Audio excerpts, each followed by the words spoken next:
Aquí estamos ya. Buenas tardes a todos y todas las presentes. Muy Empezamos buenas. ya. Puede ser cierto, podéis saludar a todas. Ah, gracias. Hola. Buenas tardes. Me estoy escuchando doble. Espérate, ahora. Esto es lo que pasaba. Ahí estamos. Espero que se escuche bien. Chat, por favor, no comentarnos si se escucha bien y si se ven bien las cosas. Y nada, estamos aquí para seguir, bueno, iba a decir, con el ciclo de charlas sobre videojuegos e ideología a cuenta de este libro que sacamos hace unos Es que meses, La promoción. la promoción. espacio patrocinado por Ideological Games. Porque quedan muchos temas interesantes de los que habláis, sobre todo quedan temas interesantes de los que hay poca difusión y los que vemos poco movimiento en las críticas y en cuando vemos en las páginas web eso. Y el trabajo de Irene, el trabajo que también está haciendo Paula, que la tenemos aquí de invitada por Irene. Encantados de tenerte, porque además está bien Muchas crear gracias. más lazos. Me parece a mí personalmente muy interesante porque aporta elementos que suelen olvidar. Y os voy a leer el tweet que puso antes Irene, que me parece el resumen perfecto de lo que se puede hablar aquí o de lo que es interesante tratar aquí, que dice: aquí os espero para hablar de preservación de videojuegos, recategorización del trabajo femenino, el gatekeeping de la nostalgia y el valor de arreglar despacito las cosas que están rotas. Me parece maravilloso porque, aunque sean cosas que parecen que están muy separadas y son muy diferentes, se hacen de una relación brutal y tienen sobre todo, y para lo que nos interesa, una relación política que nos interesa mucho. Así que Paula pasa a presentar aquí a esta muchacha y a estas muchachas que están aquí para dejarnos locos.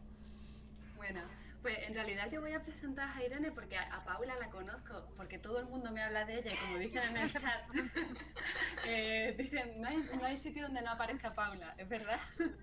Pero voy a empezar por Irene porque tuve la suerte de cuando estábamos organizando la publicación de la que hemos hablado antes, nos llegó su texto y a mí me pareció maravilloso porque aparte de que aplicaba esa perspectiva feminista de los cuidados y demás a la bueno, todo lo que tiene que ver con Game Studies, había una cosa que a mí me llamaba especialmente la atención y es que lo plantea desde el proceso de conservación y no desde el proceso de creación, que es una cosa que dentro de la estética se nos suele olvidar.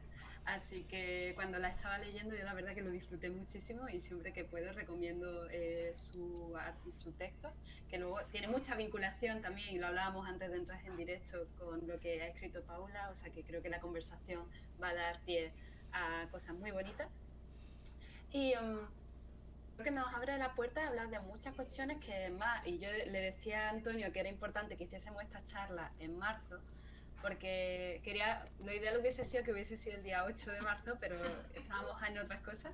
Es importante también reivindicar el papel de las mujeres, no solo en el proceso de creación, sino también en la feminización del videojuego en general, en todos los ámbitos. Entonces, bueno, creo que eso va un poco de la mano. Así que es un placer contar con ambas.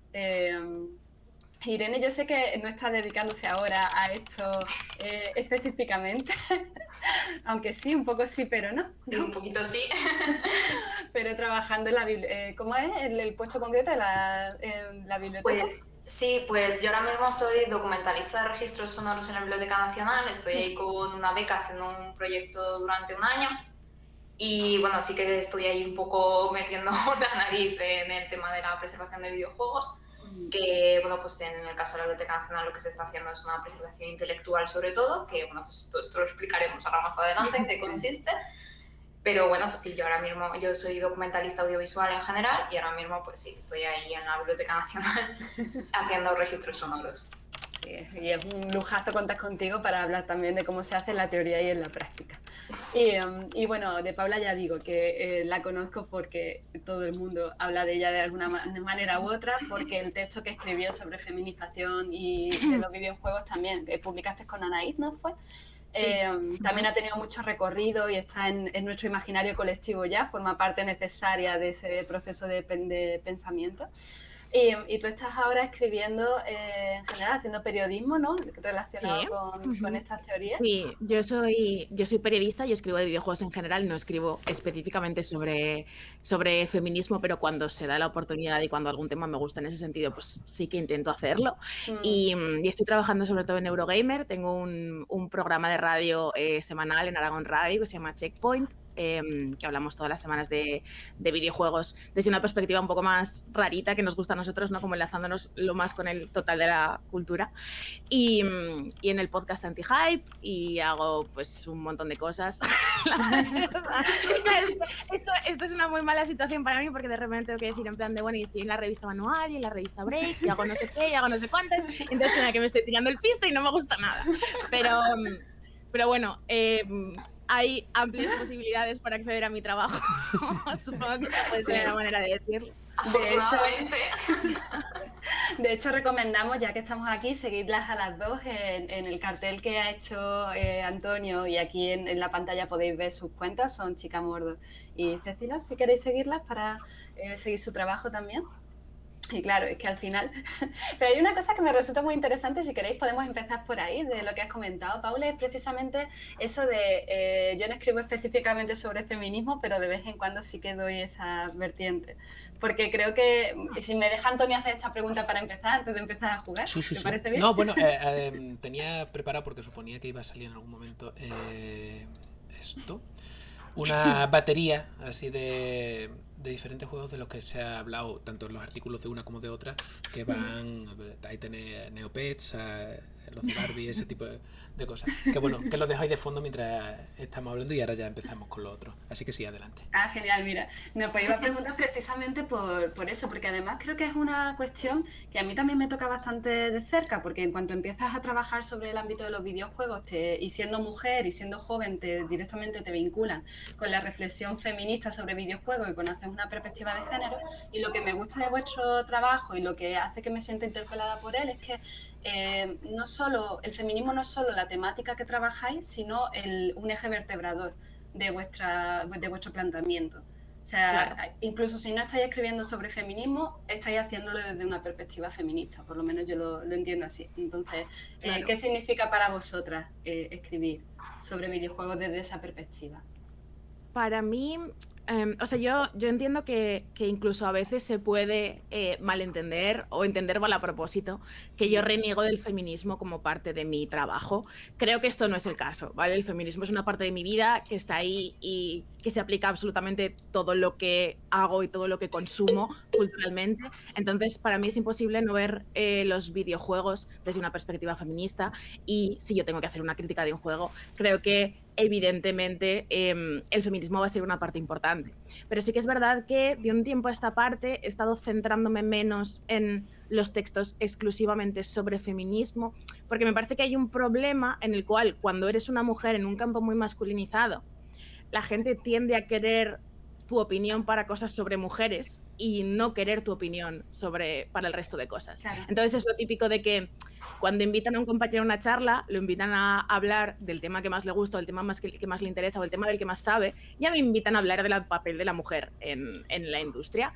Y también por una serie de circunstancias, ¿no? Una serie de circunstancias como el hecho de que yo tengo unos compañeros magníficos que siempre me han apoyado cuando yo he recibido acoso machista en las redes, que no me han discriminado en el sentido de... Yo soy consciente de que hay muchas chicas en la prensa que les pasa, no te vamos a dar responsabilidades o juegos grandes porque eres una chica y esto se va a ver un poco mal. Esto a mí no me ha pasado. Entonces, llegados a cierto punto, yo no considero que sea la mejor persona para ser vocal en cuestión de discriminación de género dentro de la industria. Pero sí que es verdad que inevitablemente el feminismo aparece en las cosas que yo pienso y en las cosas que yo escribo, porque no puedo sacármelo de la cabeza, sigue siendo una parte muy integral a cómo yo veo el mundo.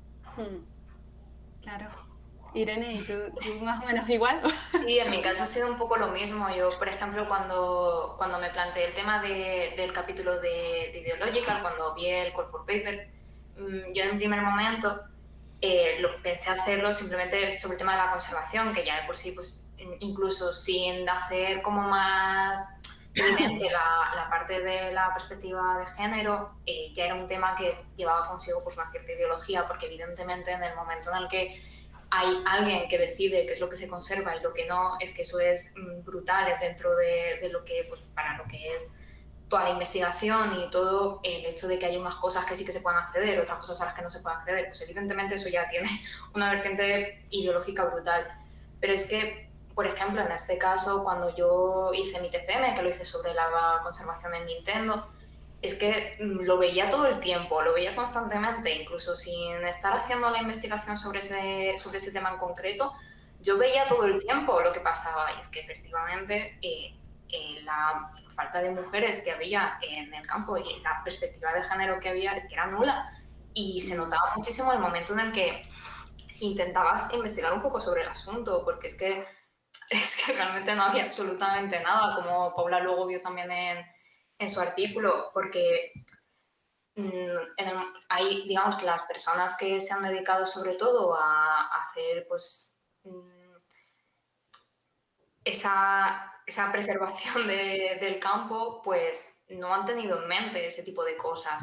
Y creo que por eso es importante pues, pensar las cosas desde esta perspectiva, porque realmente es lo que te va a hacer ver las cosas de forma diferente y es al aportar esa perspectiva. Claro, es que al final se trata más bien de que, vamos, por lo menos yo lo considero así, el feminismo tiene que ser transversal para el resto de las cuestiones. Y lo que no tiene mucho sentido, bueno, tiene sentido ahora, igual que tiene sentido la discriminación positiva en este espacio, porque estamos en una dinámica en la que no tenemos ni siquiera un espacio para poder presentarnos, pero la idea sería llegar a alcanzar un momento en el cual no nos llamen por cuota, en el cual no sean mujeres hablan de, en el cual si eres mujer y te dedicas a investigar un tema en concreto, en este caso estamos hablando de los videojuegos, no se dé por sentado que vaya a hablar específicamente de videojuegos y feminismo, sino que el feminismo va a ser, como decía antes, el eje vertebrador de vuestra postura. Para mí igual suena un poco egocéntrico por mi parte, ¿no? Pero yo creo que estoy en el punto ya en el que he hecho méritos como para que no se me llame por cuota, ¿no? Entonces, llegados a cierto punto, cuando se me llama para ser la chica que habla de, es como, estoy segura de que habrá otra chica que tenga muchas más ganas, que tenga mucho más tiempo y mucho más espacio para desarrollar ideas diferentes y que aproveche mucho mejor esta oportunidad que yo, que voy a ir gruñendo y por hacerte el favor, ¿no? Entonces es como yo ahora mismo considero que mi tema son como las consolas portátiles y los juegos raros, y me podéis llamar para hablar de esto siempre que queráis, pero salvo como casos concretos, prefiero que mi perspectiva atraviese todo lo que hago en lugar de escribir un texto muy largo sobre por qué esto es de esta manera. Genial. Bueno, claro, pues entonces si queréis. Sí, claro, es que la cuestión es esa y es lo que creo que es importante. Ya lo tuvimos en la anterior, que tuvieron Ruth y Bego, y la cuestión es que atraviesa todo, que al final estamos hablando de... Están aquí la batería de imágenes, que bueno, era una batería de imágenes que he puesto en relación a vuestros textos, son juegos que citáis, que igual en realidad ahora está mal cogido porque... no sé, ese es el problema. No se va a hablar específicamente de este problema, sino que hay una cuestión yo diría de clase, porque yo tengo una tradición diferente. Hay una cuestión aquí de bagaje que lo atraviesa todo. Entonces no es una cuestión de hablar desde una perspectiva feminista porque son cosas femeninas, sino una cuestión de hablar de perspectiva feminista porque incluye cosas que por lo general una cultura patriarcal ha olvidado. Esa es la parte eso. Y ya creo que es lo que ibas a decir, Paula, si nos metemos ya en el ajo, era la pregunta que es al juego que Irene ha elegido, porque fue el primero que dijo hace 3 semanas. Y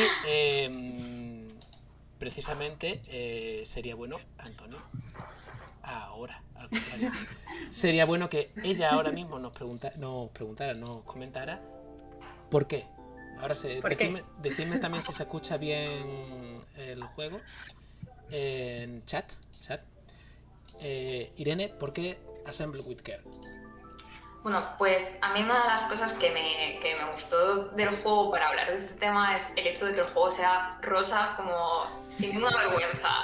Pues absolutamente rosa por todas partes y no tiene ninguna vergüenza y realmente no tiene por qué tenerla. Y porque el juego realmente no me parece tampoco que cuente como una historia o una cosa que es que tienes que ser una tía para poder identificarte. O sea, me parece que realmente el tema que trata es como muy... Sobre todo el conflicto que tiene la protagonista, que ahora si empiezas a jugarlo lo vas a ver, que es que ella está peleada con sus padres, y eso es una cosa como, bueno, eso es común para todo el mundo, ¿no? Pero luego, dentro del juego, sí que es verdad que la mayoría de historias que aparecen son historias de mujeres.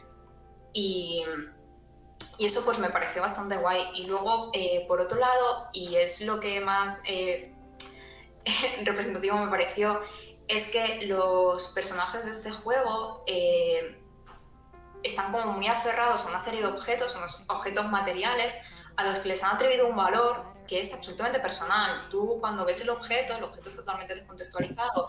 El objeto para ti, que eres la persona que lo está arreglando, no tiene ningún valor de por sí, porque no significa nada para ti, pero es evidente que para esa persona a la que se lo estás arreglando es una cosa súper importante. Y la única forma que tienes de saber que eso es importante para esa persona es escuchándole cuando te habla.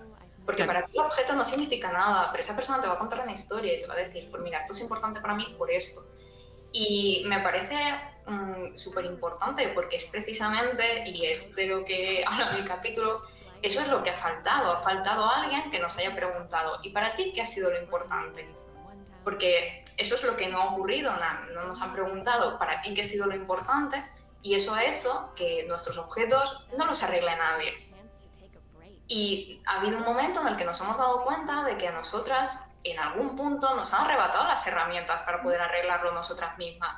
Por eso pues, me parece súper guay lo que hace Paula cuando ella aprende a hacer sus movidas con los Game Boy, ya las arregla y las convierte en las cosas que ella quiere que sean. Este es el momento en el que hablo de mi cosa con las Game Boys, porque realmente creo que va mucho al hilo del juego y tiene un poquito de esto, ¿no? O sea, para el que no lo sepa, si queda alguien en el mundo que no haya sido inundado por lo pesada que me pongo cuando me da por ciertas cosas, una de las cosas que estoy haciendo últimamente es restaurar y modificar Game Boys.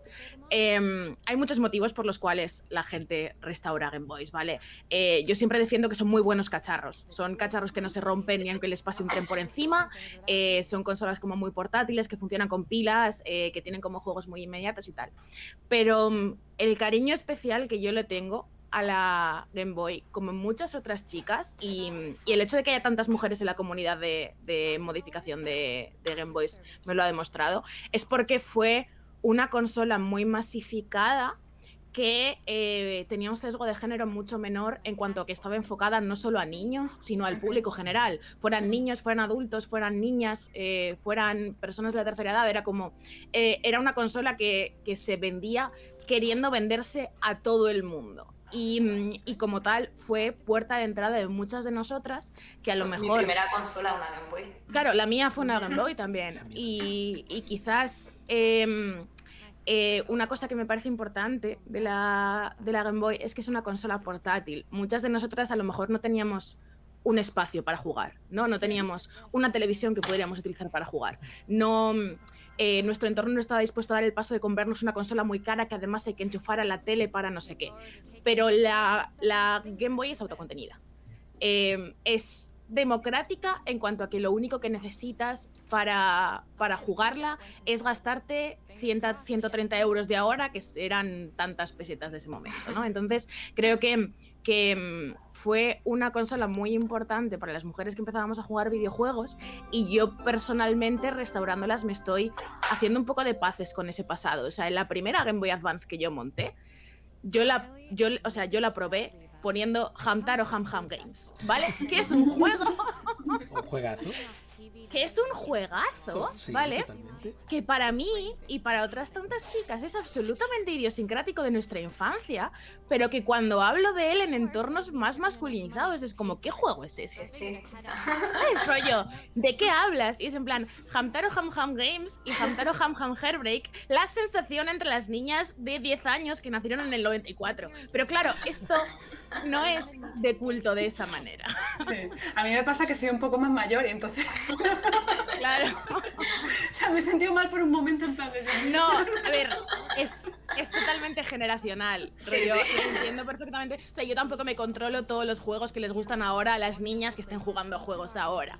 Pero creo que como en mi franja de edad, ¿no? En este millennial tardío, sí que es una cosa que muchas veces se omite como si no hubiera sido importante o como si no fuera mucho más sencillo encontrar en Wallapop una copia de Hamtaro Ham Ham Games que de el Zelda Link to the Past. ¿Sabes? Entonces... Curioso.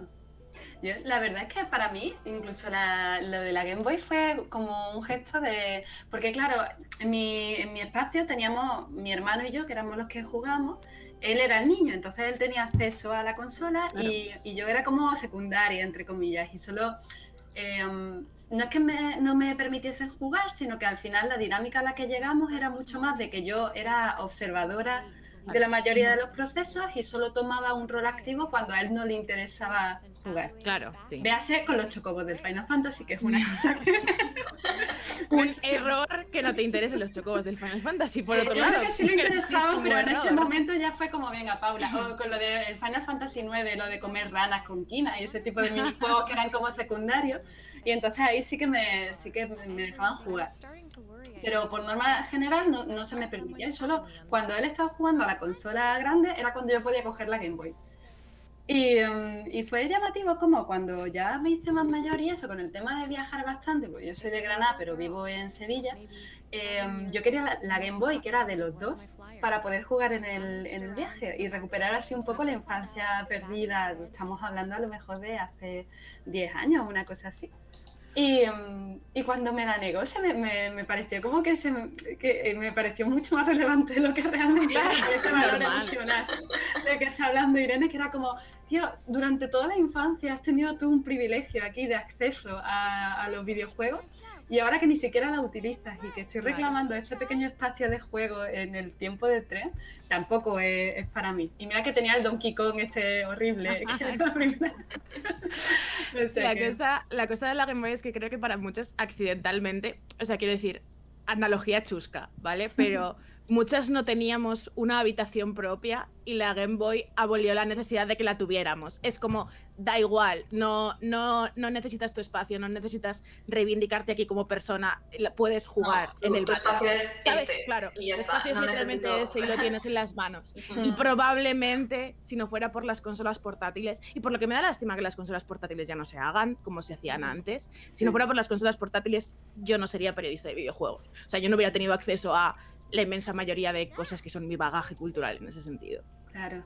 Ay, a mí también las consolas portátiles, y luego ya cuando las pusieron con luz, porque yo me acuerdo cuando tenía la primera Game Boy y tenía que ponerle la luz esta incorporada o meterme, era el equivalente a cuando te metías con el libro y la linterna. 100%.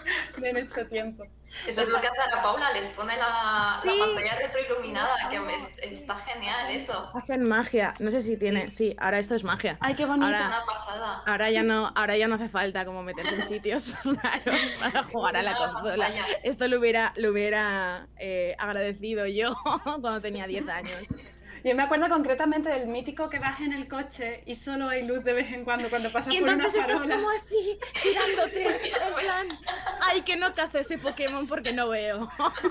Pero es bonito también, era bonito ese proceso porque requería también un tiempo y un espacio que normalmente ahora mismo no le concedemos a los juegos, es como todo mucho más inmediato, y en ese momento por lo menos para mí era como un símil a cuando te pones un vinilo, era como el espacio de juego, el tiempo de juego, y tenías como todo, la habitación propia, otra vez que estabais diciendo, ese espacio tuyo propio donde puedes jugar. También lo comenta Pablo en el chat, ¿no? Dice, y luego Irene en su capítulo habla de la necesidad de un servidor propio, que ya avanzamos. O sea que necesitamos todo, de hecho, queremos tener todas las cosas propias. Está mientras tanto aquí Antonio montando cosas, ¿cómo lo llevas? Bien. No, es que, claro, perdonad, es que no os quiero cortar porque estáis contando cosas súper interesantes y simplemente comentar están... Sí, tengo que atornillarlo, María, sí. Lo que pasa... Ah, vale, ahí está el tornillo, no lo había visto. No, que estaban preguntando en el chat que una buena pregunta es saber a qué juegan las muchachas de esa edad, jóvenes. porque sabemos más o menos en torno a los grandes juegos que juegan generalmente. Pero claro, aquí tenemos también el problema de estar diciendo, bueno, es que las muchachas juegan a juegos diferentes que a los chavales. Eso también es un problema a la hora de categorizar. Y, perdón, un momento. Y, bueno, y lo que tú habías dicho de lo de la habitación propia. Y sí, esto se guardará, lo que pasa es que no sé a dónde va a acabar después. Pero ya está. El otro se guardó porque yo lo pude ver luego. Así Sí, no, y lo tengo descargado. Lo tengo descargado, pero la cosa es que no sé qué voy a hacer después con ellos, pero vale. Sí, ya está, perdón. Seguid, por favor. Lo conservaremos bien. Juegos para niñas de 10 años, estábamos hablando de eso. A ver, yo sé, ¿vale? O sea, yo sé relativamente lo que juegan a las niñas de 10 años, porque no tengo cerca una niña de 10 años, pero parecido, ¿no? Y las niñas de 10 años están jugando como salvajes tanto a Roblox como a Minecraft, que me parece muy curioso, porque creo que son los análogos al Neopets del momento, que es una cosa que me hace como mucha ilusión. O sea, un espacio de juego que es un juego, pero que es fundamentalmente creativo y moldeable para que sea lo que a ti te apetezca. Sí. Five Nights at Freddy's tuvo un seguimiento femenino dramático de una manera que me parece un poco extraña, incluso, pero es un juego de terror, ¿no? Que como que a priori no haces este tipo de juegos de terror para chicas, pero creo que estadísticamente, y no recuerdo exactamente la cifra, así que no la voy a decir para no meterme en líos, pero su seguimiento era mayoritariamente femenino, de una manera que me sorprendió mucho. Y no sé los específicos, pero sé que quiero decir, ¿sabes lo típico que te salen como anuncios en Instagram de juegos de móviles de vestir muñecas? Que Sí, eso siga siendo un concepto. También me agrada, de cierta manera. Pues con el tema por ejemplo, de los juegos de móviles bueno, en general, los que yo veo sobre todo, dating sims, o sea, que hay un mogollón de los que son para móvil, de vestir muñecas y de decorar casas. Sí. A mí me alucinan, por ejemplo, en ese sentido, que muchos de estos juegos, joder, que son súper populares y que no, muchas veces como que no se pueda reconocer la línea directa que hay con los juegos de Nintendo DS o demás que estábamos jugando y que son el claro precedente. Joder, claramente esos juegos funcionaron mogollón. Paula comentaba en su artículo por el New Steel Boutique, que aquello fue... y los imagina ser diseñadora y demás, que son juegos que se vendieron muchísimo y que sin embargo, que esto ya imagino que iremos al tema de... No son juegos de verdad, por supuesto, todo esto no son juegos de verdad, estos son otra cosa diferente. Claro. La cosa y claramente es una cosa que funciona. Cuando yo escribí Historia de los videojuegos feminizados, realmente el artículo fue una review de New Style Boutique 3 que se fue de madre, ¿vale? Víctor Martínez de A Night Games me dijo, mira, me ha llegado un código de prensa de New Style Boutique. A él le gustan mucho los juegos de la saga, le parecen muy divertidos y muy adictivos. Me dijo, pero no creo que se pueda hacer una review de alguien que no sea esto, y me lo pasó. Y estuve jugando. Y conforme jugaba, empezaba a ver, por un lado, la manera en la que los estereotipos misóginos que muchas veces contenían este tipo de juegos que yo jugaba durante la infancia se habían revertido de una manera muy chula. New Style Boutique es un juego de que tienes una tienda de moda y compras la ropa que vendes y te viene alguien diciendo, oye, quiero comprarme unos pantalones nuevos que sean un poco así y tal, porque no sé cómo me van a sentar, y tú se los pones y si eliges un poco acorde a lo que la persona te pide, siempre les sientan bien y siempre te... ¿no? Y conforme pasa el tiempo empiezas a recibir clientes que son hombres también, como desbloqueas la opción de además de vestir a mujeres, vestir a hombres. Y a veces los hombres te vienen con decisiones estéticas un poco extrañas, ¿sabes? Rollo de tal. Pero si y al final saliéndose de cualquier valor estereotípico o cualquier prejuicio sobre la moda, como la idea del juego es, mira, si te apetece ponértelo, póntelo.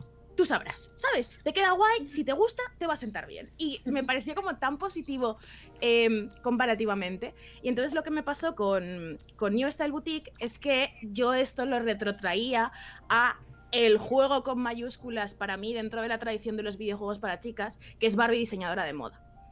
Barbie diseñadora de moda es un juego que en el año de su lanzamiento vendió más que el Resident Evil original y el Quake. Sí, sin embargo, y el Doom 2 y demás, es alucinante eso. Sin embargo, estos juegos y el Doom 2 también han tenido reediciones y remakes por un tubo, mientras que para jugar Barbie diseñadora de moda cuando yo estaba escribiendo este artículo casi tengo que atracar un banco, ¿no? Porque Sí, tuve que yo hacer de- como un hacker extremo que no tuvo ningún sentido. Entonces es Yo- como, ¿por qué? ¿No? De hecho, tengo por aquí, no sé si llegué a tener, bueno, sí, tengo aquí en concreto de varias de las reseñas que yo saqué para el artículo, que es que esto a mí me pareció lo más fuerte. Cuando estuve escribiéndolo, estuve buscando qué era lo que habían dicho las revistas de videojuegos en España, las distintas cabeceras, pues Hobby Consolas o Playmania, sobre todos estos juegos que realmente habían vendido mogollón. Y es que las cosas son alucinantes, en plan las cosas que pone. Tengo aquí algunas de las reseñas. Como nunca se pierde, el jugador podrá mejorar su actuación sin desesperarse. Un producto ideal para las niñas. Otra, solo para los más pequeños, especialmente para niñas. Por ejemplo, de Barbie Super Sport tengo, es para las niñas pequeñas, otros públicos abstenerse. Es que no me entra en la cabeza, ¿cómo puedes escribir eso? O sea, Vale, rollo, entiendo el rollo de que son juegos de muñecas y de la Barbie, pero cuando tú coges un juego de algo estereotípicamente masculino, rollo, si tú coges un juego de coches, no vas a poner... Esto es solamente para chavales. Claro, no vas a decir, niñas a abstenerse, ¿por qué? Van O a sea, abstenerse las imagínate niñas, ¿por qué hacer no funciona una así de esa review de manera? un FIFA y poner, si eres el último en tu clase de gimnasia, mira, te recomiendo que esto no te acerques porque te vas a sentir fatal, o sea... Claro, y es no. en plan, no, tiene como esta percepción de que no son juegos que, No son juegos de que verdad. valga la pena reseñar o que valga la pena considerar como nada más que un entretenimiento infantil, pero creo que esto en esencia viene también de que siempre que se han hecho esfuerzos para, históricamente, a día de hoy ya no, ¿vale? Pero cuando comienzan a hacerse esfuerzos para introducir a las mujeres como público objetivo de los videojuegos, introducir sobre todo a las niñas como público objetivo de los videojuegos, análogos a los videojuegos que se hacían pensando en los niños, se hace desde la parte de la industria que percibe el videojuego como juguete y no como tecnología. Porque es verdad que Barbie diseñadora de moda funciona tan bien porque Mattel tiene dinero como para enterrarnos a todos.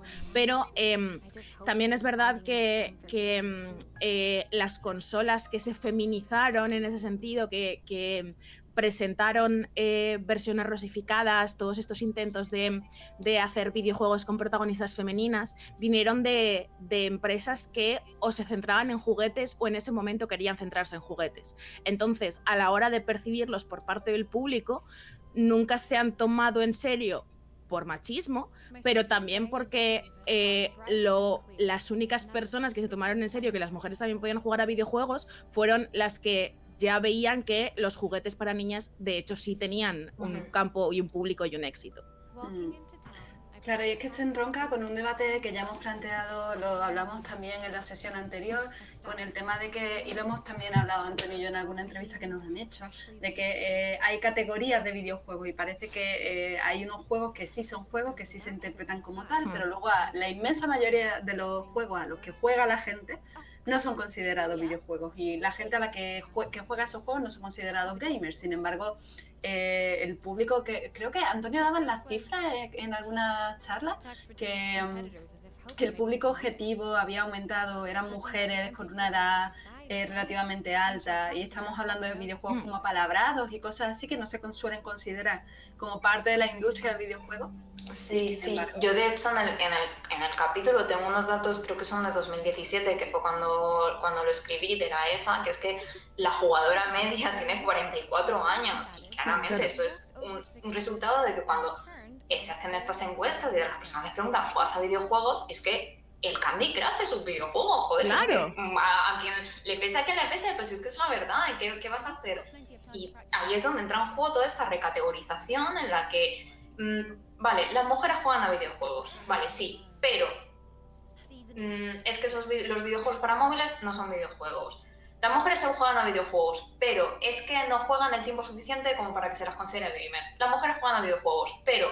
Y es una serie de cosas que al final están justificando una idea preconcebida que ya tienen sobre qué es el gamer medio, que claramente conforme van pasando los años es una idea que se prueba que es totalmente una No, La- cierto.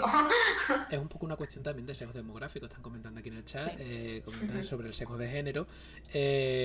No iba por ahí, pero nunca se dice las niñas juegan Overwatch. La representación demográfica infantil es masculina, nunca Claro. sea que juegan ellas. Esto también tiene que ver mucho con la toma de objetos de estudio en los estudios científicos. Lo mismo que suele pasar, que no se detecta un dato que se suele dar constantemente, que es un dato cierto, pero no por ello, por repetirlo más, va a ser menos cierto, que el infarto en mujeres está reconocido, Detectado. infradetectado, eso, gracias. Porque precisamente no se ha estudiado eso en mujeres, porque se supone que, claro, aquí el conocimiento es universal, la ciencia es universal, pero qué curiosidad que la ciencia es universal, pero está excluyendo a ciertos elementos de la sociedad. Entonces va también por ahí el asunto ese del sesgo a la hora de hacer la publicidad, al hacer el público objetivo, ese tipo de cosas que se viene arrastrando desde hace mucho tiempo, claro. Comenta además Isra, que entiendo que es un hombre, por el comentario, que a él le encantaban los juegos de Barbie y Style Boutique, y esto nos abre otra vía de debate, que es el tema de que se asocien con la categoría de lo femenino, y cómo eso afecta también a la construcción de masculinidades más críticas, que igual no es directamente de lo que veníamos a hablar, pero también es interesante cómo, porque creo que tiene que ver con los cuidados y con todo esto, que espero que hablemos con más detenimiento, cómo eso se vincula normalmente a conceptos femeninos y se le niega ese espacio a personas masculinas o a gente que ha sido socializada de manera masculina. Entonces, claro. Hay un problema respecto a hablar de videojuegos. O sea, yo me inventé, entre comillas, el término videojuegos feminizados porque no quería decir videojuegos femeninos, porque me parece que adherir un juego como Neo Style Boutique a mujeres no necesariamente es cierto. A mí ponerle ropita a muñecos me hace mucha gracia ahora, pero cuando tenía 10 años no me hacía ninguna gracia. Era como paso, yo estoy a otras cosas, ¿no? Entonces, creo que el problema inherente de desarrollar videojuegos que incluyan más a las mujeres es que, por un lado, no quieres caer en el estereotipo de a las mujeres les gusta cuidar, a las mujeres les gustan los videojuegos más narrativos, a las mujeres les gustan los puzzles y a las mujeres les gustan el color rosa, porque eso genera que los videojuegos para mujeres no sean videojuegos, sino sean un pequeño nicho dentro de la totalidad de los videojuegos. Pero el hecho es que las mujeres somos socializadas para sentirnos particularmente atraídas hacia esas cosas. Entonces, por mucho que sea estereotípico, no deja de ser verdad. Y esto es un conflicto del que es muy difícil salir, incluso a día de hoy. En los años 90 ya era un problemón enorme, pero a día de hoy lo sigue siendo, porque a pesar de que la democratización de los videojuegos y el hecho de que sea mucho más sencillo y más fácil que nunca que tú cojas el ordenador y te pongas a jugar, como por ejemplo a Overwatch, ¿no? Y que te da igual si eres un chico o una chica. Creo que igualmente se tiende a sesgar el marketing hacia los hombres, porque las cosas estereotípicamente femeninas, por un lado, nosotras cuando somos un poco conscientes de ellas las rechazamos, y por otro lado se ven como explícitamente sexistas cuando las planteas. Sí. Pero luego es, por ejemplo, es súper curioso que muchas de estas mecánicas que efectivamente están como muy asociadas a estos juegos feminizados, que además se comercializaron así, como esos juegos de nicho, que es lo que pasaba pues, con los juegos de Barbie, con los juegos de Purple Moon, que se van como aparte. Luego muchas de esas mecánicas que en ese momento se asociaban como juegos de tías, hoy en día han permeado los AAA y se han acabado convirtiendo en cosas pues, súper naturalizadas. Por ejemplo, en el caso de los juegos del Purple Movement, de Rocket Tricky Decision y todos estos, en los que juegan como un papel todo el tema de la inteligencia emocional y a la hora de las consecuencias de tomar unas decisiones u otras, y eso es una cosa que luego ha estado súper presente en los videojuegos. Joder, pues hemos tenido el Spec Ops The Line, que fue como un boom total con el tema de la toma de decisiones y demás, y luego lo hemos tenido en todos los juegos y son cosas que realmente vienen de ahí, de un estilo de juego que se consideró como un nicho paralelo. Esto, claro, esto es para las tías, no sé qué, porque no son capaces de jugar a un juego violento o porque no son capaces de jugar a un juego de tiros, y luego son unas mecánicas que se han permeado a los juegos de AAA. La entereza de la tradición del género MMORPG está sustentado sobre el tiempo y el cariño y las comunidades de mujeres. Y esto es una cosa que se olvida todo el rato. Pero al final, si el público de los MMORPGs en su origen, incluso a día de hoy, no hay estadísticas tan concretas, pero me atrevería a decir que no ha cambiado mucho, era mucho más paritario que en cualquier otro género, precisamente porque al ser un videojuego RPG, pero siendo un videojuego de rol tenía muchos elementos sociales, atraía mucho más a las mujeres y las comunidades y la inmensa mayoría de jugadores muy activos eran mujeres. Entonces, claro, a día de hoy se siguen vendiendo suscripciones del World of Warcraft y a día de hoy se siguen vendiendo suscripciones del Final Fantasy XIV. Y una tendencia de videojuegos que sigue presente ahora y que ha evolucionado conforme a su público está muy basada en el uso que las mujeres hacían de estos juegos, y esto nunca jamás se dice. Es como, no, los ha hecho un mago, estos videojuegos, ¿no? O sea, hemos establecido, todos los MMORPGs tienen la posibilidad de crear intracomunidades dentro del juego al margen de las que haya en el propio juego, ¿no? De crear guilds o crear equipos en los cuales tú tienes un chat interno en el que hablas todo el rato con la gente y es en plan, esto no viene de la nada, esto es simplemente porque la gente lo usaba así, ¿no? Y la gente que lo usaba así eran como mínimo en un 50% mujeres, pero da la sensación de que este trabajo y este tiempo que se ha invertido por parte de la comunidad femenina en estos juegos no importa para el cómputo total de los juegos, cuando realmente gran parte de las bases de los juegos online están asentadas ahí. Y por ejemplo, Paula lo comentaba también en el artículo, o sea, por ejemplo, hemos tenido hace nada el tema esto de lo del Cyberpunk, pues es que el creador de personajes, madre mía, lo de los creadores de personajes y pasarte 1 hora y media poniéndole ropita a tu personaje, pues mira, ¿yo qué quieres que te diga? Yo claro. Eso sé de dónde viene. ¿De dónde viene eso? No sé, quiero decir... Sí, me gusta mucho hacer un ejercicio que es encontrar cualquier juego simulador a día de hoy que no tenga algo de los Sims. Pues es imposible. Buena suerte, ¿sabes? O sea, no, quiero decir, no se puede, es imposible. O sea, creo que igual puedes como encontrar algo en plan Flight Simulator y demás, pero los juegos que son simuladores sociales o este tipo de experiencias más independientes que intentan como profundizar en la narrativa y tal, estén hechas o no por mujeres, siempre tienen algo de los Sims, porque los Sims es uno de los videojuegos más importantes de los últimos 25 años y esto nos lo tenemos que llevar al banco, ¿sabes? Sí, pero...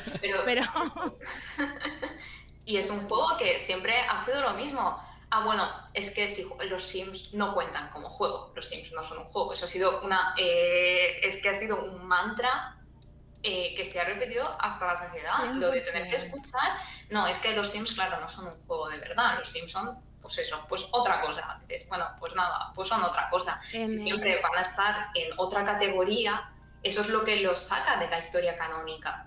Y es así cuando es imposible, siempre va a ser 2 historias que son paralelas y que nunca se cruzan. Hay una historia oficial que es la historia del videojuego, claro, y luego hay otra historia que es las otras cosas. Y cuando una pasa el picando a la otra es como, no, esta es la historia principal. Y el problema es que la historia que se documenta es la historia que va por el medio, es la historia principal. Y luego todo esto, cuando salen todos estos compendios de la historia del videojuego y la ha escrito un señor y dice, bueno, pues ya sé lo que me voy a encontrar aquí. Y es que no hay ninguna sorpresa, ya sabes lo que te vas a encontrar ahí. De hecho, preguntan en el chat que a qué nos referimos cuando hablamos de qué entendemos por ideología asociada al videojuego, y creo que precisamente eso es una definición muy clara de lo que sería ideología, el seleccionar qué parte de la historia es la que quieres contar, y de hecho sobre eso versa tu artículo en el libro. O sea que si quieres desarrollarlo un poquito más y así contestas a la pregunta de Conde Blick. Pues bueno, en mi caso en concreto, en lo que yo escribí, cuando yo me refiero a la ideología, es que tenemos una idea. Cuando digo tenemos, me refiero a en general como sociedad occidental. Tenemos una manera de entender, digamos, la construcción de la historia basada como en un relato muy lineal, sobre todo plagado como de ciertos hitos en los que tiene como mucha relevancia también la figura del creador. Tendemos muchas veces a pensar, cuando por ejemplo se habla de la historia del videojuego o de la historia del cine o en general de la historia de un medio, hay como ciertos momentos hitos en los que una persona, normalmente pues un señor, inventa una cosa, tiene como una revolución en el que marca como una línea hacia el siguiente hito. Y así como vamos, ¿no? Como en línea recta, pero nosotros sabemos que eso no es verdad en la mayoría de casos. Ahí prácticamente no hay nada que se haya inventado en línea recta. Por ejemplo, en el caso del cine, en el caso de la fotografía, no es una línea recta de acontecimientos, son muchas personas en muchos sitios diferentes, muchas veces hay innovaciones en un lado del mundo que hasta 40 años después no se comunican con las que están ocurriendo en el otro lado del mundo. Y en el caso de los videojuegos también pasa esto, hay una sucesión de momentos en diferentes partes, por parte de diferentes personas, que van creando como diferentes historias. Pero luego, cuando se hace pues, todas estas historias del videojuego y demás, se tiene la idea de que se puede hacer una historia objetiva y se utiliza mucho esta palabra y es una palabra que es muy conflictiva porque se utiliza también de una forma como muy poco crítica. De hecho, por ejemplo, en el artículo de Paula, el artículo tiene, en general los comentarios, ya sé que no se leen los comentarios, ¿vale? Pero los comentarios, tiene un par de comentarios de... bueno, me ha gustado porque me ha parecido objetivo y es como...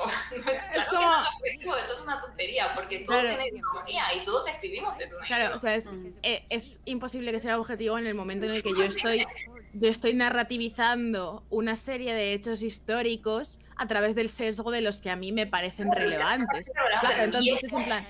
Claro, y eso es precisamente... O sea, hay que entender que cuando alguien ve un artículo escrito por una mujer hablando de historia y dice, bueno, es que esto no me parece objetivo, y es como, ¿y por qué te iba a parecer objetivo exactamente la misma cronología, pero hecha por un señor? O sea, tú de verdad piensas que ese señor, y el problema es que tenemos esa idea de ya no solo el masculino por defecto, sino también esa visión como súper etnocéntrica de que todo lo que pasa en Europa o en Norteamérica son los ejes de la revolución histórica, y todo pasa a través de eso. Y entonces hay un problema porque cuando la investigación sobre el medio se hace en base a lo que ha escrito un señor, en base a sus recuerdos, claro, eso no es objetivo. Hay ahí un filtro, y es el filtro de la nostalgia, y es el filtro de las cosas que a mí como individuo me parecen importantes. Entonces, evidentemente, estas personas tienen derecho a hacer ese compendio o esa historia, pero no debe... O sea, es un error pensar que eso es objetivo, porque no es objetivo. Lo que son es lo que Joanna Rus, en su libro de Cómo suprimir la escritura de las mujeres, que es un poco la metodología que yo utilizo para estructurar mi capítulo, porque es que realmente es totalmente trasladable al tema de los videojuegos, lo que ella llama focos de valor.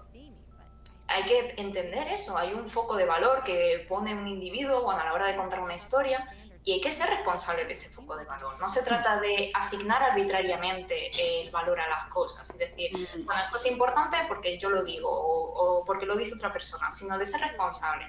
Mi foco de valor es este, y yo considero que esto es importante porque yo soy esta persona y para mí esto es importante. Y ahí está la ideología. Me encanta que plantees esto porque además es muy cercano a mi punto de vista. Yo trabajaba, porque ya cada vez menos, pero yo antes escribía sobre fotografía documental, sobre imagen documental y sobre la posibilidad de conocer a partir de la imagen, y precisamente es un paralelismo con lo que estáis planteando en la historia. Durante mucho tiempo confiábamos en que la historia fuese objetiva, vivíamos en la mentira, en la ilusión de que realmente había una cierta objetividad y tal, igual que en la fotografía. Y en el momento en el que eso se cae, ya no tienes un respaldo, digamos, una de las muchas consecuencias de esta maravillosa época de la posmodernidad. Ya no puedes fiarte de nada y tienes que interpelar precisamente a esa cuestión, o por lo menos yo considero, tal y como tú acabas de decir, que esta es la responsabilidad de la persona que escribe, que fotografía o la persona que reconstruye una historia, el encontrar la verdad que hay en esa imagen. No es, yo decía que el noema de la fotografía, así en términos más filosóficos, no es esto fue, que es lo que se suele decir, sino esto fue lo que yo vi. O sea, yo vi esto y yo te estoy contando esto, pero fue lo que yo vi desde mi perspectiva. Y claro, Luego esto con Antonio, que está jugando y no se ha metido, pero el tema de la responsabilidad él tampoco le entusiasma. O por lo menos cuando hablábamos sobre mi tesis me decía que tampoco, pero claro, es que Adorno tiene sus consecuencias a la hora. No voy a hablar de Adorno, da igual. ¿Qué? ¿Cómo? No voy a hablar de Adorno porque no quiero que me eches de aquí. Pero bueno, el caso es que uno de los puntos que a mí me parece muy interesantes que mencionarían en su capítulo es que y que tiene relación con esta subjetividad a través de la cual se historian los videojuegos, es que las obras y los videojuegos en particular, especialmente cuando hablamos de videojuegos que se consumen en comunidad o que son muy dependientes del fenómeno online, como puede ser los Sims, por ejemplo, como puede ser Neopets o como puede ser incluso Animal Crossing, es que a la hora de preservarlos necesitamos un contexto, pero ese contexto que necesitamos para preservarlos y para conservarlos está infradocumentado de narices, ¿no? Porque creo que es muy sencillo encontrar el contexto y la opinión y el debate general que hubo alrededor de los juegos de la saga Pokémon cuando salieron, ¿no? Y creo que 50% mediante el boca a boca, 50% porque hay artículos y libros y revistas y posts en blogs que se ha preservado, pero es muy difícil explicar en contexto para que alguien de dentro de 10 años lo entienda lo que significó para las niñas Animal Crossing Wild World cuando salió y teníamos 12 años, ¿no? Y es en parte por el poco respeto que se le ha tenido a nuestros foros de discusión, a nuestros lugares de socialización dentro de Internet y en general a cualquier agrupación de jugadoras comentando cosas históricamente. Sí, yo de hecho en el capítulo lo pongo un trozo del vídeo de Lindsay Ellis que hizo sobre que nosotros como sociedad es que parece que odiamos a las chicas adolescentes. O sea, hay como un poco verdad. Hay una fijación en que todo lo que haga una chica adolescente es un tremendo error. O sea, claro, esto es una tontería, esto no sirve para nada. Y yo creo que en gran parte es porque todavía arrastramos esa idea de que las mujeres no tienen derecho a jugar, las mujeres no tienen derecho al tiempo libre. Y al final los juguetes siguen siendo para niños, la capacidad de poder jugar, de tener un rato libre en el que puedes jugar y sobre todo hacer algo que no sea productivo, es como un derecho para niños y no para las niñas. Al final yo creo que es parte que arrastramos eso, como que nos parece mal el esparcimiento improductivo de una chica. Es como no deberías estar haciendo cualquier otra cosa que no sea estar jugando. Es muy interesante, perdón Paula, es que entronca con una pregunta que hay en el chat y creo que sería relevante de plantearla ahora porque nos dice Tejón Terrible, que me encanta el nombre, a raíz de lo que dice Paula, ahora que estoy más cansado, estoy más receptiva a los juegos hormiguita como RPGs, puzzles o MMOs. ¿Cuánto habría en esa correlación de estar más cansado? Porque a las mujeres se les asignan más tareas, que es justo lo que estaba diciendo Irene, más cuidados y por lo tanto tenemos menos derecho a ese ocio no productivo. Entonces, bueno, si queréis... A mí, yo estaba jugando a Final Fantasy XIV hace poco, que es otro juego que es bastante popular por su seguimiento femenino. Si tú ves las convenciones de Final Fantasy XIV que hacen, son como un 80% chavalas de cosplay, ¿no? Entonces es un poco así. Y hubo un momento en el que me dio un poco de shock el encontrarme a mí misma tan satisfecha por un juego que esencialmente es un simulador de limpiar la casa un poco, ¿no? O sea, quiero decir, tú te plantas un domingo por la mañana y dices, bueno, voy a limpiar el baño y voy a lavar las sábanas y voy a limpiar la cocina y voy a tal, y haces como esas tareas un poco de a poquito. Y Final Fantasy XIV te dice, ve a hablar con este señor y lleva esto a este lado y ve a esta ciudad y hace esto y luego mata a estos 3 señores y no sé qué, ¿vale? Y no es exactamente correlativo y no es para nada la intencionalidad del juego en absoluto, pero me hace preguntarme si no hay algo ahí que nos rasque la cabeza de una manera concreta, ¿no? Si no, nuestra manera de socializar y nuestra manera de relacionarnos con el mundo no es mucho más similar a este tipo de juegos que son listas de tareas que a una idea tan como egocéntrica en principio, que como por ejemplo tienen los juegos de mundo abierto, que es como sal ahí fuera, haz lo que quieras. A mí esto, o sea, a mí me costó mucho personalmente empezar a jugar a juegos de mundo abierto y lo acabé interiorizando un poco con el tiempo, pero a día de hoy me sigue costando porque ve ahí fuera, haz lo que quieras, sin repercusiones, no te rayes. Era una cosa que cuando yo cogí mi primer RPG de mundo abierto no había experimentado en la vida. Entonces, claro, ¿cómo se supone que me puedo mover por el mundo de juego con esta especie de fantasía de poder que no se parece en nada a mi forma de ser, porque no soy así, porque no he sido capaz de socializar de esa manera nunca? Qué curioso. No sé, de hecho, hablábamos de eso también, del tema de cumplir pequeñas tareas y todo eso, como una de las cosas que ha hecho que se juegue tanto durante el confinamiento, por la idea que tenemos también asociada con el sistema de nueva ideología, de que tenemos que ser productivas y demás. Cuando no podemos ser productivas en la vida real, de pronto empezamos a hacer pequeñas tareas en otro espacio. Y yo, no hay charla en la que no hable de las maravillas del cookie clicker, porque es lo que me ha dado salud mental. Ahí está, Paula, un juego que no es un juego de verdad.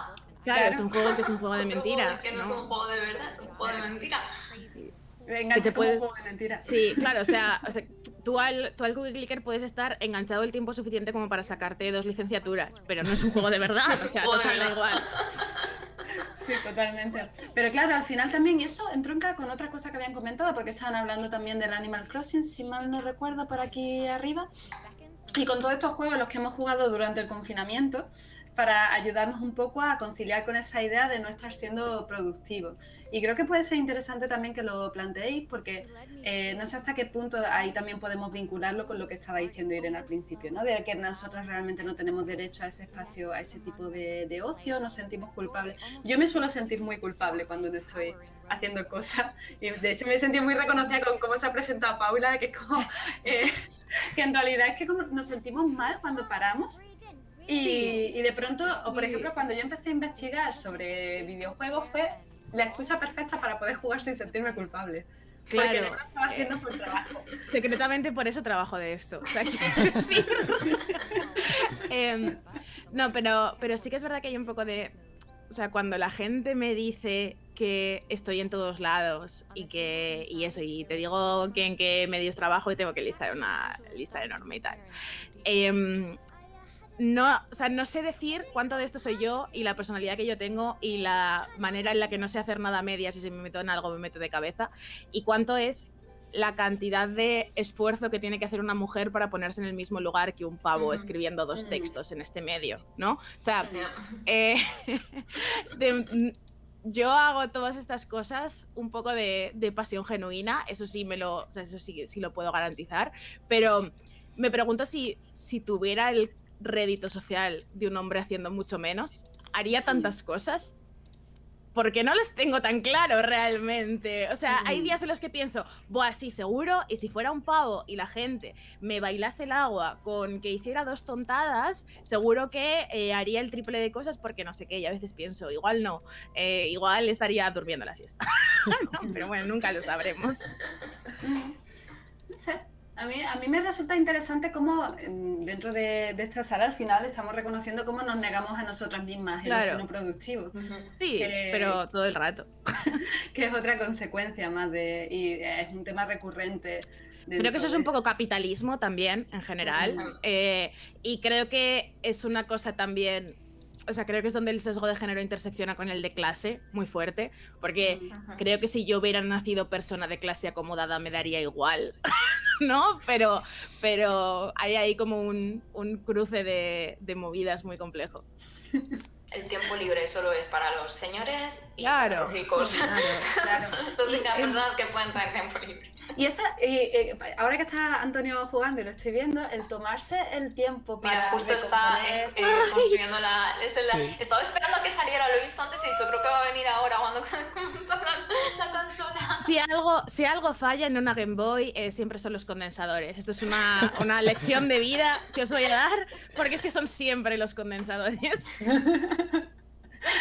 Pues eso, decía que, vamos, mi pregunta iba al hilo de dedicarle tiempo a un juego que requiere pausa, que requiere...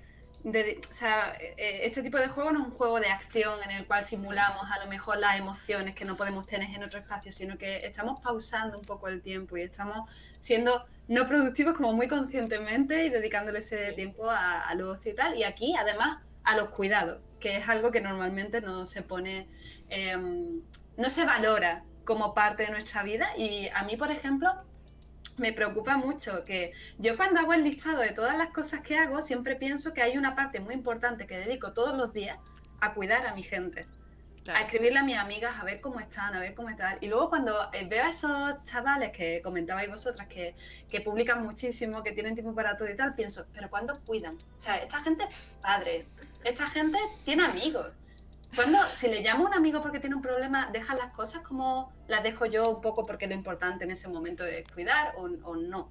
Y cómo nos regimos en esos tiempos, ¿no? Y no sé, creo que entronca muy bien con la investigación, con el trabajo que hacéis las dos y con el juego que estamos viendo. O sea, yo estoy viéndole reparar la Game Boy y estoy diciendo... me he cogido como hobby de cuando no estoy trabajando una cosa que esencialmente es como cuidar un objeto, ¿no? Entonces es como, mi cabeza puede dejar de funcionar así, por favor. No, pero es súper interesante y me encanta. De hecho, una de las cosas que más me gusta de precisamente este juego es el poquito que le añade después de con cuidado. Sí, claro. La cuestión es eso. O sea, claro, pero con el cuidado, no solamente con el cuidado de tener cuidado de las cosas, sino de cuidar. Y eso me parece fascinante porque estamos, y cada vez más estamos menos acostumbrados a cuidar de las cosas. Ni siquiera ya de las personas, que también es cierto. Pero incluso, como es tan fácil, se me rompe esto, pues lo tiro y lo pido otra cosa de tal. Ese tipo de relaciones, digamos que estamos cosificando unas relaciones que ya están cosificadas. Y es súper gordo. Por eso también se habla mucho del tema de los Zen Games y del tomarse el tiempo y esas cosas. Y por eso me parecía fascinante y me parecía una gran elección. Me encanta. O sea, realmente me fascina cómo precisamente por eso el juego se percibe como súper femenino, ¿sabes? Es uno de los juegos más girly que he visto en los últimos años. Y realmente no tiene nada de eso explícitamente, pero son como los ritmos y las dinámicas tradicionalmente asociadas a eso. Es casi todo lo contrario, porque como que el tema este, además justo como acaba de ser el Día del Padre, que fue uno de estos recurrentes de Twitter, el tema de que precisamente el rollo este de reparar cosas es una cosa como súper masculinizada. La idea está del padre del bricolaje y tal, que bueno, hay un montón de señores que no tienen ni idea de cómo se hacen estas cosas, pero está como súper asociado a eso y precisamente me hace gracia porque lo que dices, el juego es como súper girly, pero lo que estás haciendo es precisamente una cosa que no se asocia para nada con algo que haría una chica, pero es que todo en el juego, la forma en la que se aplican esas mecánicas lo hace como súper de chica, es alucinante. Me parece el punto perfecto de... A mí me gusta mucho, porque me parece el punto perfecto de equilibrio entre lo que es estereotípicamente femenino, reconociblemente femenino, y una cosa que no necesariamente está... como publicitada de esa manera rosa, estereotípica, extrema, ¿no? Creo que es un lugar de videojuegos en el que podemos trabajar, ¿no? A partir del cual podemos crear quizás una cosa que sea un poquito más inclusiva o que se perciba más fácilmente para todo el mundo sin que sea un nicho en sí mismo. Están hablando por aquí de Pokémon y cosas así varias. Sí. No sé, pero... Hay una conversación sobre Nintendo ahí en el chat que me resulta muy pertinente por una serie de cosas. Pues sí. Y diciendo que los chicos en general se cuidan bastante poco. Yo creo que esa es otra de esas cosas que vienen asociadas con el concepto de masculinidad que tenemos y que si existen cuidados dentro del mundo masculino se suele criticar. Y se plantea como algo extraordinario. A mí esto me hace mucha gracia porque, claro, yo cuando lo pienso desde mi marco de referencia es como, pero no, si los chicos se cuidan mazo y se dicen que se quiere todo el rato y entonces alguien externo me viene y me dice, Paula, no has visto a un hombre masculino ni en pintura desde hace 17 años. Y yo, ok. ¿Sabes? Rollo tradicionalmente masculino, ¿sabes? Y es como, vale, es por esto. En serio, Yo ya no sé cómo funcionan los hombres, en plan señoros me resultan alienígenas. Pero entiendo que sí es así. Como Porque nosotras sí nos hemos cuidado y los hemos sacado de nuestros entornos.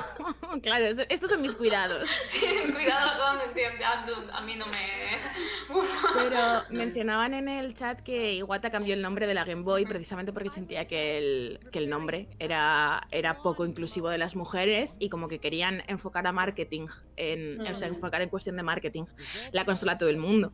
Y es que realmente esta filosofía de Nintendo, siendo 200% capitalista, 0% feminista, o sea, ellos no querían enfocar sus consolas portátiles a todo el mundo porque creyeran que las mujeres también podían jugar, sino porque querían vender el doble de Tetrises, ¿no? Pero accidentalmente Nintendo es con diferencia la empresa que más ha hecho por este tipo de inclusión y por este tipo de espacios de las mujeres en los videojuegos, precisamente por esta pretensión de no sesgar explícitamente ninguno de sus juegos a ningún género. Pero a mí me llama mucho la atención que lo comentaba en el capítulo porque es alucinante. Yo también tenía esa percepción de que efectivamente para mí también habían sido la puerta de entrada. Yo mi primera consola fue una Game Boy Color y fue como la primera vez que sentí incluso que tenía acceso a ese tipo de juegos, precisamente porque yo he visto la misma situación. A mí mis padres no me iban a comprar una consola que fuera a monopolizar la televisión, que en casa solo teníamos una. No íbamos a poner una consola para eso, pero sí que me regalaron una consola portátil para que yo pudiera estar ahí en mi esquina jugando. Claro. Y me llamó la atención, por ejemplo, con el tema de la revista creo que es con Nintendo Power, que sí, es con Nintendo Power, que luego en las revistas de videojuegos, o sea, el tipo de juegos que se cubrían para la revista, de los que se hacían reportajes y tal, no eran para nada ese tipo de juegos, o sea, era todo lo contrario, eran cosas como, pues, lo más enfocado para niños que había, más que esos juegos, y ya no solo los juegos enfocados para niños, sino además, pues, como los copies que he leído antes, que son cosas en las que abiertamente se discrimina y demás, pues es muy viejuno, pero bueno, el anuncio famoso del Zelda de vas a salvar a la chica o vas a jugar como una y cosas así, que son unas cosas que son realmente como muy discriminatorias, ya de muy en particular. Sí, lo que pasa es que sí que es verdad que creo que el marketing hizo un poco de Lost in Translation, ¿no? de los mensajes originales de esos juegos, aunque sí que es verdad que hay casos concretos en los que me parecen un poco problemáticos en concepto. Por ejemplo, el primer juego de Mario en el que controlas a Peach es un juego en el cual tú como controlas sus emociones y entonces haces que llore o se enfade o se ría para resolver puzzles y es en plan de tío, ¿sabes? No puedes dejar que salte encima de la peña normal, ¿sabes? Como nosotros siempre. Tienes que darle como esta vuelta súper femenina de es que se va a echar a llorar porque tal. Pero el caso es que siempre me resulta muy curiosa la manera en la que accidentalmente la Nintendo DS es la consola más feminista de la historia. Este es mi titular de... Bueno, el catálogo de juegos de la Nintendo DS es que claro, pero es que la Nintendo DS a mí me cuesta mucho pensar que jamás vaya a haber una consola que me guste más que la Nintendo DS, porque me parece que es como una tormenta perfecta de cosas que condicionaron mi manera de ver los videojuegos para siempre. Era una consola con un hardware increíble que hacía un montón de cosas. Tenías como tu micrófono, tus dos pantallas, tu pantalla táctil, sensores de movimiento. Era como, puedes hacer de todo aquí, puedes experimentar lo que quieras, pero desarrollar los juegos costaba 4 duros. Entonces, eso sumado a la política de Nintendo de decir, nosotros queremos repetir el éxito de Game Boy con el Tetris y decir, mira, es que esto no es para niños, esto es para adultos, para niños, para niñas, para adolescentes de cualquier género y tal, y empiezan a tirarse unos triples de juegos que no se hubieran publicado en ninguna otra consola jamás. O sea, ¿qué otra consola del mundo sostiene e imagina ser mamá? Ninguna, es que no se puede. No se puede. Es como, si yo ahora planteo el pitch de Cooking Mama sin que Cooking Mama haya existido de antes, para PlayStation 4, viene un señor de Sony y me dice, tía, ¿qué dices? Pero costaban 4 perras, podían desarrollarse como churros y era una consola tan enfocada que, de hecho, otra de las cosas que me fascina de la Nintendo DS es que es la única consola, hasta la fecha, que ha hecho activamente marketing por un público que nunca he entrado en los videojuegos, que son las señoras de la tercera edad. Las señoras mayores, las amas de casa, madre mía. El anuncio de la Nintendo DS del Brain Training con Amparo Baró me parece que debería ser como historia de los videojuegos en todos los países, ¿vale? Porque accidentalmente me parece la cosa más progresista que se ha hecho en ese frente nunca jamás. Coger una consola y anunciarla en la televisión de esa manera. Y claro, sí que es verdad que cuando llegas a Nintendo DS, sí que hay más casos de videojuegos que son bastante idiosincráticos de la experiencia femenina a la hora de crecer como videojuegos.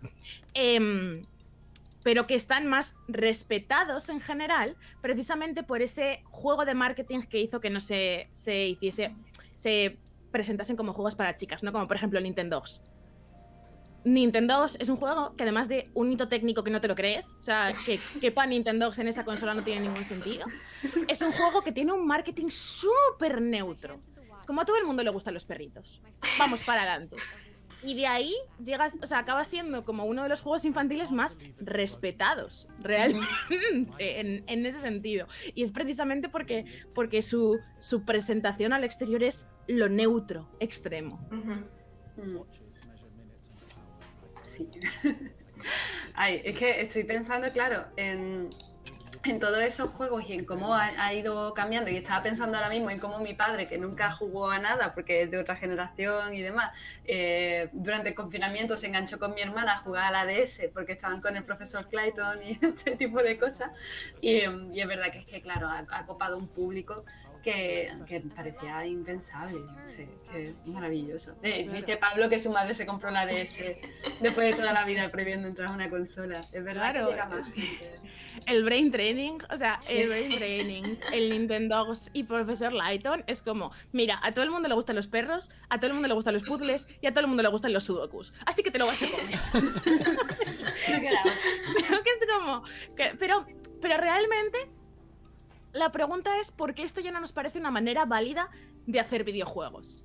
O sea, ¿por qué esto se quedó aquí y luego llegado a cierto momento? Porque a mí me parece que hay como una coincidencia muy extrema con el auge de internet y de los foros y de las revistas digitales, con la percepción de gamer como una persona que no hace sudokus.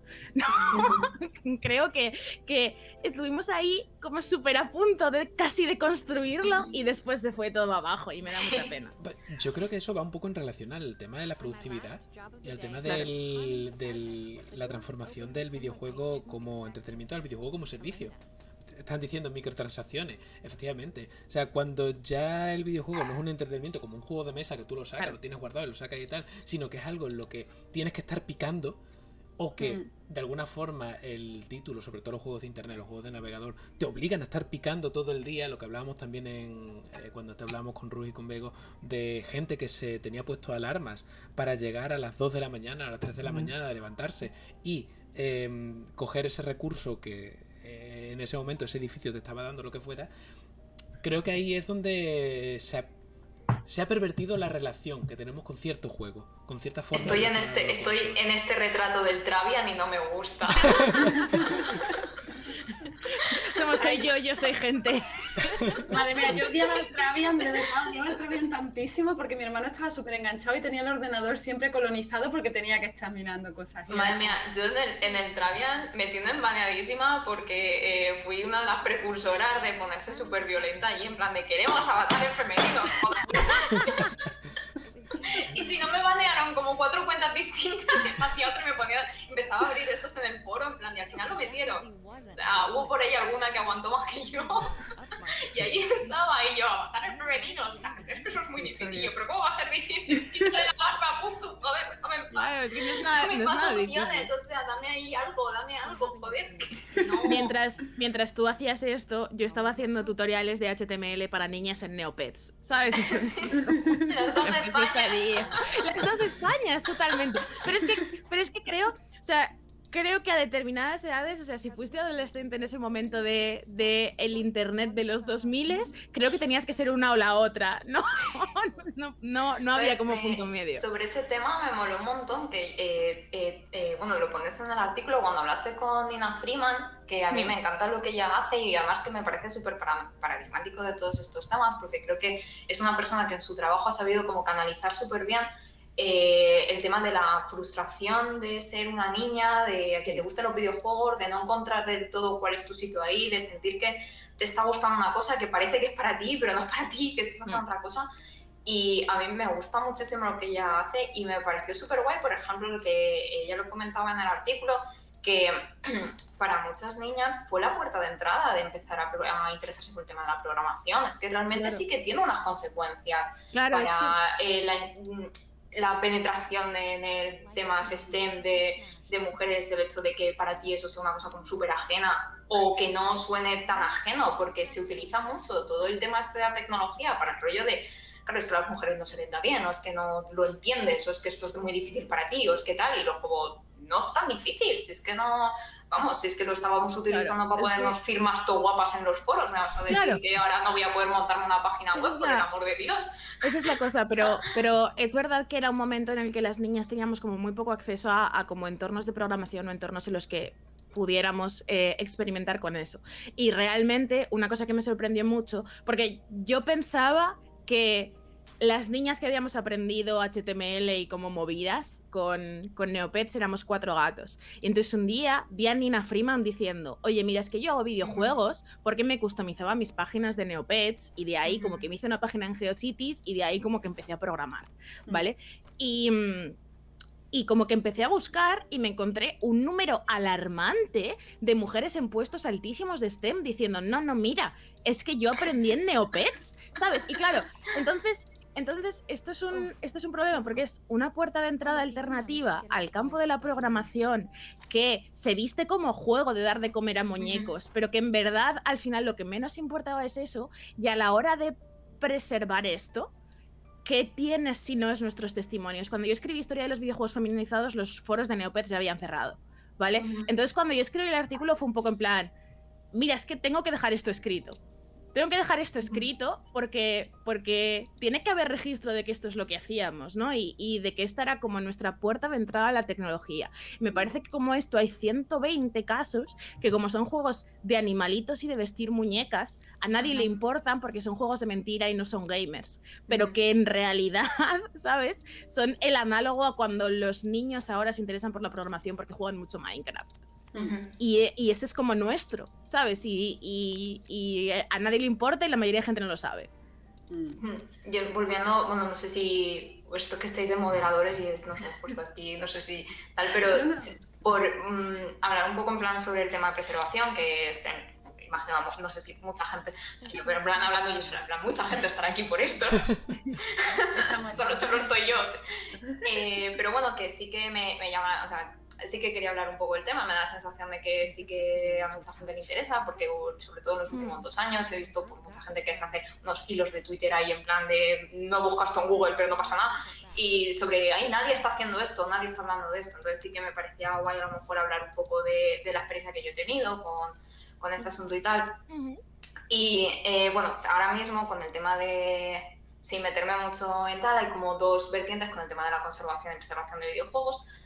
Porque la preservación, que es lo que comentaba al principio del streaming, que es lo que ahora tenemos que se llama preservación intelectual, que es solamente conservar, digamos, el juego, el objeto del juego, es decir, las mecánicas, los controles, o sea, el juego en acceso, es decir, por ejemplo, lo que tendremos acceso a través de un emulador. Mientras que la conservación, la gracia que tiene es que está intentando como detener el deterioro ulterior del objeto. Ya no se trata solamente de que yo pueda acceder al juego, sino de que yo pueda acceder al juego de la forma, y esto es súper importante, de la forma más parecida posible a la experiencia original. ¿Qué pasa con lo de la experiencia original? Y aquí viene todo lo que hemos estado hablando durante esta última hora, y es la experiencia original. No es la misma para todo el mundo, porque está claro que Paula y yo hemos tenido una experiencia original con los videojuegos que no se parece a lo mejor en nada a la que ha tenido Antonio o a la que ha tenido cualquier otra persona. Ya no solo por temas de diferentes generaciones, sino por el hecho de que hemos tenido cada una relación diferente con los videojuegos. Entonces, cuando se habla de conservar con una experiencia original, es una experiencia eminentemente privilegiada, porque no todos hemos tenido acceso igual a los videojuegos. Entonces, es un tema muy complicado, porque cuando ese es evidente que es un tema que hay que tratar, porque lo que ocurre con los videojuegos es que, sobre todo los que están en soportes magnéticos, el soporte magnético, como imagino que ya sabe todo el mundo a estas alturas, porque he intentado ver el VHS de la boda de sus padres, los soportes magnéticos son lo peor, es uno de los soportes más frágiles que existen, digamos, para conservar las cosas. Nosotros ahora mismo es mucho más fácil ver películas que se rodaron en 1905 porque están en celuloide, y cuando tú lo estiras, aunque tú no tengas un proyector, tú puedes ver los distintos fotogramas. Si se rompe, da igual, porque lo único que se rompe es ese fotograma. Tú puedes empalmarlo con el siguiente y quitar el fotograma que está roto. Pero un soporte magnético, si se desmagnetiza, ya no funciona, si se rompe, ya no funciona. Los soportes magnéticos se enrobinan, se oxidan, se rompen. Es muy, muy frágil. De hecho, en unas condiciones que no sean como súper óptimas, la esperanza de vida de un soporte magnético es de 25 años, que es súper poco. Es un problema muy fuerte. Claro, es sobre todo teniendo en cuenta pues, que durante muchísimos años pues, uno de los principales soportes del videojuego ha sido el cassette, y pues muchos de estos cassettes pues, ya no funcionan. Entonces está claro que hay que priorizar que se pueda acceder a eso, porque claro, es que es cuestión es que ya es una cuenta atrás, es que ya vamos tarde, digamos, sobre todo aquí en España, y esto es una cosa pues, que mucha gente se ha dado cuenta que vamos tarde. Y bueno, por eso ahora ha salido todo este tema en la Biblioteca Nacional sobre volver a poner el depósito legal en los videojuegos, que es que pues, cuando un videojuego se edita en España hay una copia que tiene que ir a la Biblioteca Nacional, igual que ocurre pues, con los libros, con las películas o con la música. En otros países, por ejemplo en Estados Unidos, sí que llevan ya unos años con todo el tema este de la preservación. Ahora bien, lo que ocurre con esto, y es un poco el debate, y es un poco lo que yo iba con el capítulo y con todo el tema hasta la perspectiva de género, cuando a la hora de elegir un poco qué juegos son los que se tienen que conservar o qué cosas son las importantes, en el momento en el que tú relegas sobre esa experiencia original o sobre las experiencias particulares que ha tenido cada persona con los videojuegos, ya eso es un sesgo y ya estás eligiendo pues, las cosas que vas a conservar y las que no. Y ahí ya volviendo con esto último que estábamos hablando, pues evidentemente si tu experiencia con ese videojuego ha sido yo esto lo veía porque mi hermana pequeña lo jugaba o porque una vez me leí una revista de videojuegos en las que básicamente ridiculizaban este juego y decían que esto era una tontería y decían que esto era lo peor que habían visto porque era rosa y era una estupidez, tú no vas a hacer ningún intento por preservar ese videojuego, evidentemente. Ni vas a escribir su página en la Wikipedia. Y eso también es un problema porque me imagino que todo el mundo sabe ya, el 90% de las personas que escriben en la Wikipedia son occidentales y hombres. Claro. Y eso se nota muchísimo porque evidentemente cuando tú vas a buscar en la Wikipedia una cosa sobre Norteamérica está muchísimo más documentada que una cosa sobre África. Claro, y además se dan como sesgos graciosísimos como que el videojuego japonés es súper importante, pero los videojuegos japoneses que le importan a la Wikipedia nunca son como las novelas visuales, ¿sabes? Siempre son como los shoot 'em up y los juegos de naves y como esas cosas raras y el Metal Gear y tal, que me parece muy bien y me parece muy interesante. Pero creo que el problema en este sesgo es que creo que también, sobre todo en Estados Unidos, ¿vale? Por cuando yo estuve investigando por ese tema y tal, el tema de la preservación se hace mucho a través de iniciativas privadas. Sí, entonces, y la cosa es que aquí en España también. Aquí en España durante muchísimos años se ha arreglado que por un lado está muy bien, porque es que si no fuera por eso... había muchas cosas que se han ido a la mierda, pero es que muchas cosas se han ido igualmente, porque claro, estas personas, por muy buenas intenciones que tuvieran, es que si no lo conoces, no lo tienes. Claro, el tema es que la iniciativa privada, pues eso está muy bien y que Dios les bendiga, porque hay muchas cosas que se preservan gracias a eso, pero también la iniciativa privada requiere un capital que tiene un sesgo de género y de clase muy fuerte. Entonces, cuando tú miras una asociación de preservación de videojuegos o de conservación de videojuegos en Estados Unidos, entras como al About Us y te encuentras a 5 pavos. Entonces, la experiencia de esos 5 pavos con Barbie diseñadora de moda es nula, y entonces, aunque vendiese más que el Resident Evil, les da igual porque no es su experiencia. Y sí que hay como varias iniciativas de preservación específicamente de... Sí, el Femicom es Sí, brutal. de videojuegos femeninos, lo cual a mí me toca un poco personalmente porque como que también guardan estas versiones rosas horribles de consolas, que por lo que se me hace mucha gracia. Pero creo que si la vía para hacerlo bien en España es que la Biblioteca Nacional intente como poner un poco de orden en esto, creo que es imprescindible que a la hora de seleccionar se cuente con perspectiva femenina en ese respecto, ¿no? Y es como, me parece el caso de cuota menos cuota del mundo. O sea, no te estoy poniendo la cuota porque piense que tiene que haber mujeres en todos los lados, aunque pienso que tiene que haber mujeres en todos los lados, sino que creo que la cuota es imprescindible porque hay un 50% de esta historia que te estás perdiendo. Simplemente, simple y llanamente como eso.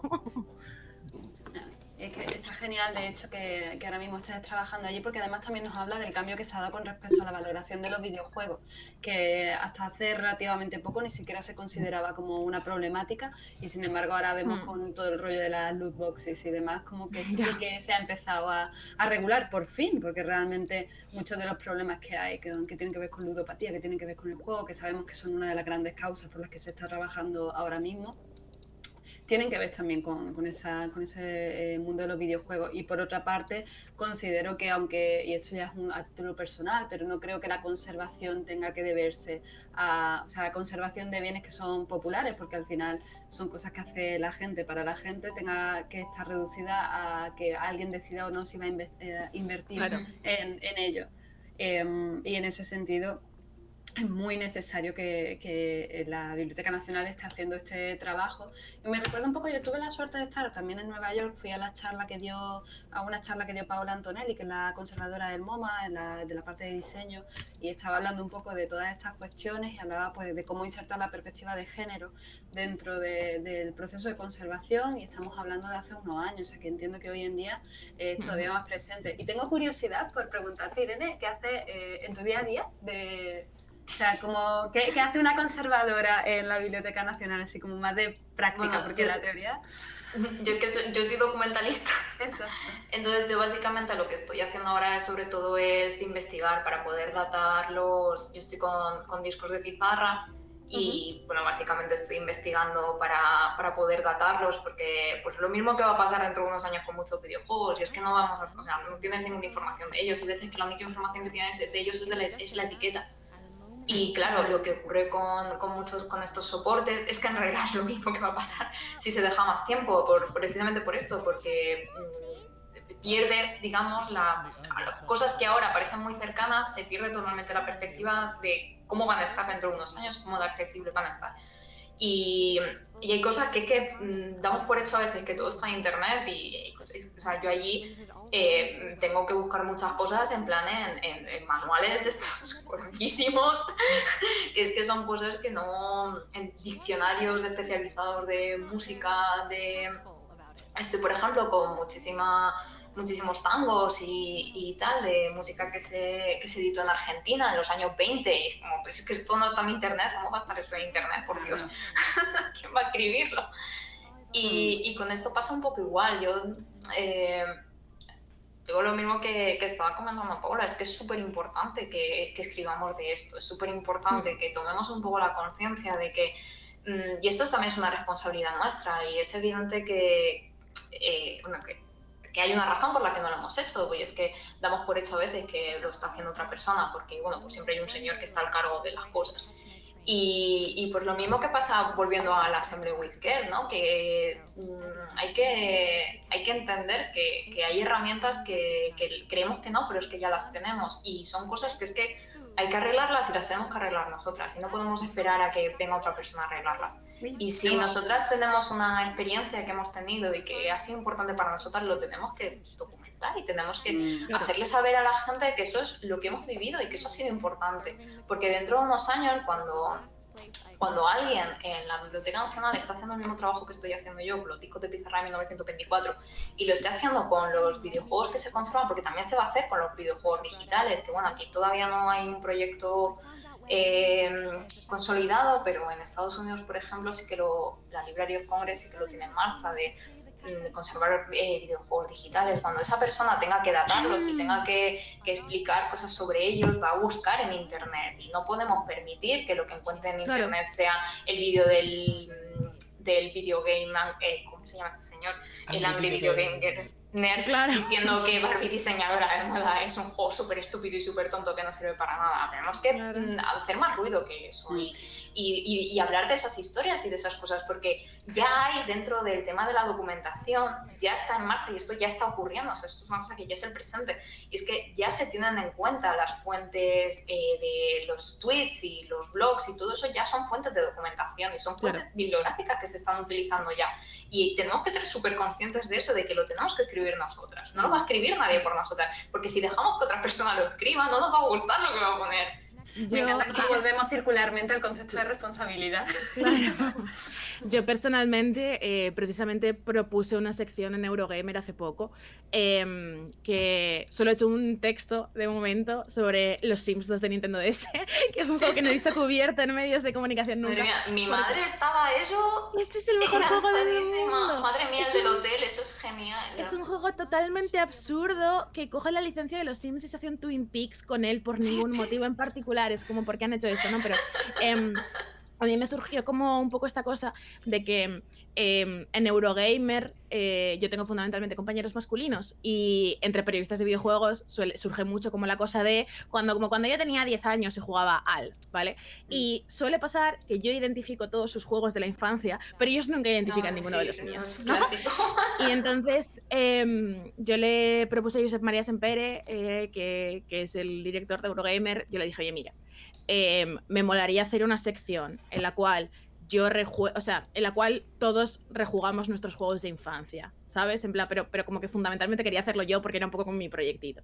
Y consistía como rejugar mis juegos de infancia y hablar de ellos como desde el presente y contextualizarlos un poco. Entonces, me parece interesante, y entonces él me propuso que no lo hiciera solo yo, sino que lo hiciéramos todos, y me pareció como un concepto interesante, porque creo que pues de aquí a unos meses, si tenemos tiempo y por cómo conseguimos sacarlo adelante, podemos tener como una recopilación de infancias en los videojuegos muy variadas, ¿no? De personas de distintas comunidades autónomas, de distintas edades, distintas generaciones, con como distintos bagajes, y entonces pues mi compañero Enrique siempre dice que va a escribir de animal, mineral y vegetal, que es como el peor juego del mundo, pero a la vez hilarante, ¿no? Y yo como me empecé a rejugar Hamtaro Ham Games precisamente por esto. Y era como un poco mi reconocimiento a todas esas pequeñas cosas que a mí me flipan, pero de las que no escucho hablar nunca. Y cuando subí el artículo de los Sims, hubo como muchísima gente, fundamentalmente eran chicas, pero hubo muchos chicos que me dijeron, ostras, vaya juegazo, me encantaba, era lo mejor del mundo.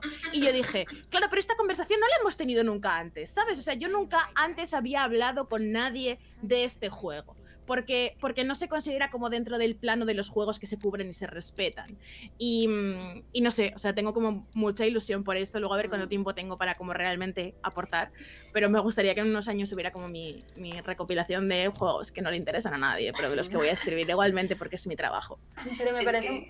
Bueno, no. Iba a decir solo que me parece muy interesante cómo dentro, porque creo que aquí también hay un sesgo de género bastante marcado, que tiene que ver con cómo nos tomamos las relaciones interpersonales en los espacios virtuales.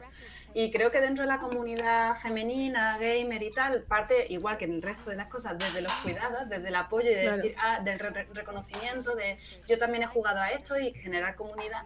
Y tengo la sensación de que en otros aspectos se me vienen a la cabeza ciertos comportamientos bastante enraizados dentro de las redes sociales, es más bien destructivo y va justo a todo lo contrario. Y al final estamos otra vez hablando de lo mismo, de cómo este aspecto de la feminización tiene que ver también con los cuidados, tiene que ver con todas estas cuestiones que han ido saliendo de manera recurrente dentro de esta conversación, con la responsabilidad también de reconocerse en los demás y ofrecer un espacio en el que reconocerse. Y por eso creo que también hablamos más abiertamente de nuestras experiencias y nuestras cosas personales, que al final son muy políticas, porque es como, si yo me sentí sola en su momento, ahora voy a exponer esto para que otra gente que pase por lo mismo no se sienta en esto.